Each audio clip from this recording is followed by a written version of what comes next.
7 tahun saya hanya melakukan bisnis yang itu saja. Tapi justru itu adalah keputusan yang paling bijak yang pernah saya lakukan.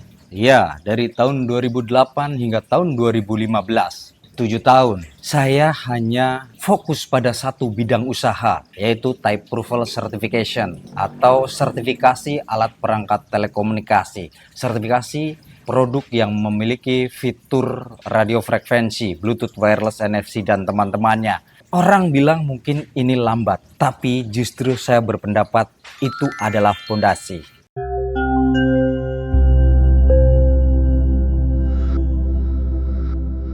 Tidak sedikit teman yang mendorong, bro, kenapa tidak segera ekspansi? Kamu kan udah lama, kamu sudah lebih dari 5 tahun di bidang bisnis. Buat apa juga uangnya dikumpulin di bawah bantal? Ledeknya begitu. Tapi saya tetap tersenyum dan tenang, karena saya pribadi memiliki prinsip. Betul, sebagian yang lain juga mengatakan bahwa kamu lambat sekali ekspansi, terlalu banyak pertimbangan kamu. Tidak, tidak, tidak. Tidak sama sekali. Saya tidak takut ngambil keputusan. Tapi justru saya menguatkan pondasi. Dengan pondasi yang kuat, setelah akarnya kuat, tentu mau bergerak kemanapun kita tidak takut.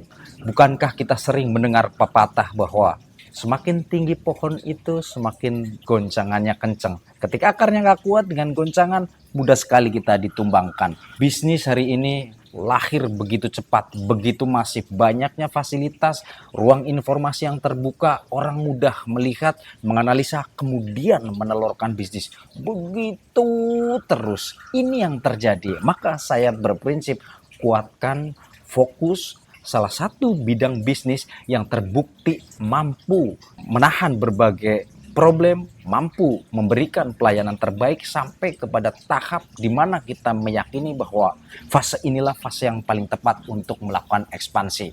Kenapa saya fokus di satu bidang usaha sertifikasi alat telekomunikasi? Iya, betul, banyak kompetitor lahir di Indonesia, ratusan mungkin. Tapi boleh dilihat, betul, mereka sudah lama berdiri, bahkan jauh sebelum tahun 2008. Karena saya buka usaha ini sudah ada pendahulunya, sudah ada pengusaha-pengusaha lain lahir yang sudah memiliki banyak customer. Tapi sejauh ini saya cek bahwa rata-rata terhenti mampu melayani di negara Indonesia saja. Dan dengan saya bertahan 7 tahun, saya merasa justru organisasi saya di Multi Indonesia justru bisa jalan jauh, bisa jalan lebih jauh dibanding kompetitor. Ini fakta. Kita mungkin saat ini, mudah-mudahan besok setelah video ini diterbitkan, banyak kompetitor lain yang juga melayani market bukan hanya di Indonesia tetapi juga di negara-negara lainnya.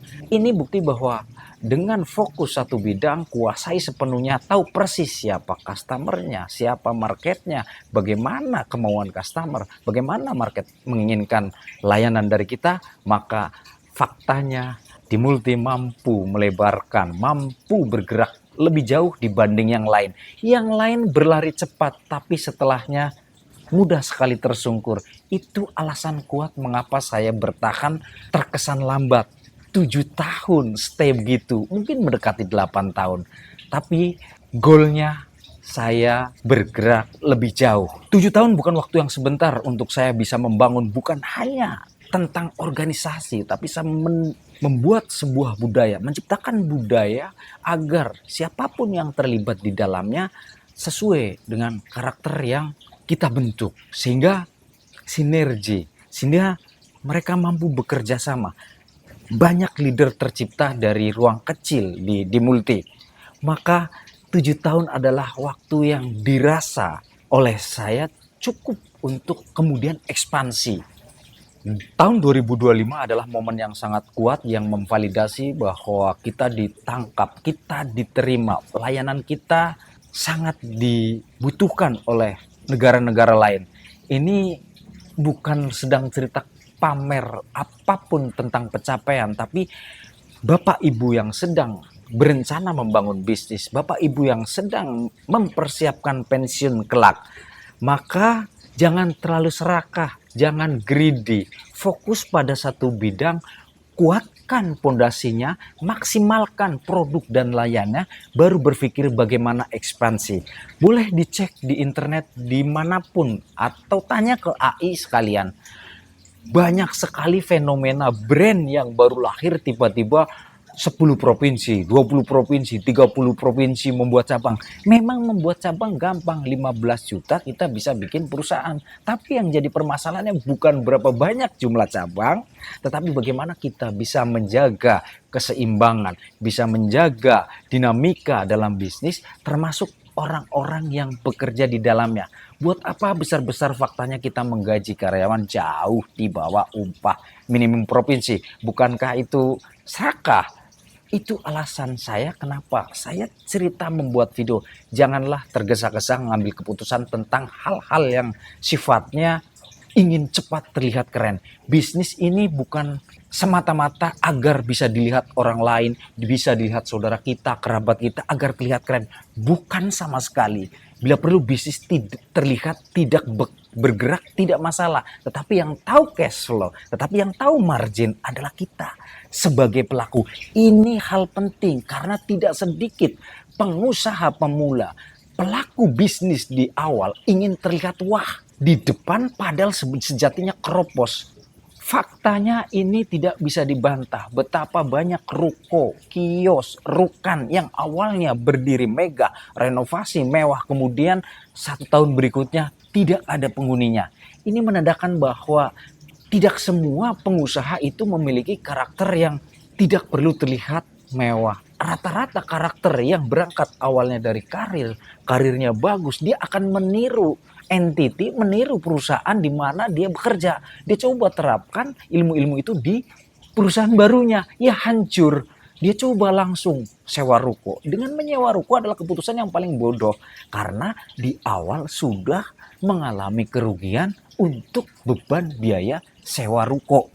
Jelas beda antara lambat, takut, atau dengan sadar. Jadi sebagai pengusaha jangan terpengaruh dengan pendapat orang. Pastikan prinsip kita bahwa kita sadar diri. Buat apa juga baru memiliki tim kecil tiba-tiba order sangat banyak, kemudian nge-lag, banyak bottleneck, banyak problem, akhirnya pelayanan kita buruk. Itu malah jadi presiden buruk terhadap brand building. Apakah Bapak Ibu pernah merasakan atau bahkan sekarang sedang merasakan membangun bisnis, ingin terlihat keren, ingin mengikuti tempat kerja sebelumnya sehingga mempunyai ekspektasi tinggi, tetapi faktanya tidak demikian? Silakan tinggalkan di komentar jika memiliki pengalaman seperti itu. Dengan senang hati saya ingin ikut berdiskusi.